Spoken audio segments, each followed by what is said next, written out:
Quand on parle d'un gestionnaire ou d'une relation professionnelle qui nous a particulièrement influencés et qui nous a laissé un souvenir d'une personne exceptionnelle, c'est jamais exclusivement dû à sa formation ou à ses compétences professionnelles. C'est souvent à cause de son attitude professionnelle et respectueuse qu'il adoptait avec ses collègues et ses employés. Ces personnes nous marquent par la courtoisie et la manière particulière d'entrer en relation avec les autres. C'est souvent pour cela qu'on les considère comme des gestionnaires exemplaires. Être gestionnaire, c'est précisément ça, entrer en relation avec des gens. Autrement dit, communiquer.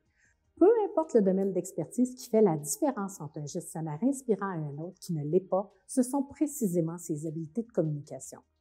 Ce sont elles qui composent l'attitude et la courtoisie en fait absolument partie puisqu'il s'agit d'un signe de respect.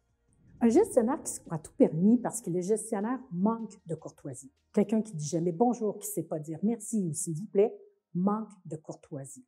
De même, le directeur ou la directrice qui consulte ses courriels en vous parlant, interrompt la conversation pour répondre à son cellulaire, arrive systématiquement en retard à vos rencontres et ne s'excuse pas, il manque aussi de courtoisie.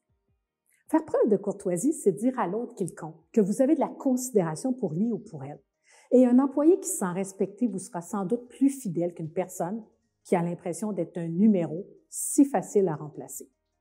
L'attitude courtoise d'un gestionnaire ne rend donc pas seulement l'ambiance de travail plus agréable pour tous, elle donne envie aux autres de travailler et de se dépasser au sein de l'entreprise.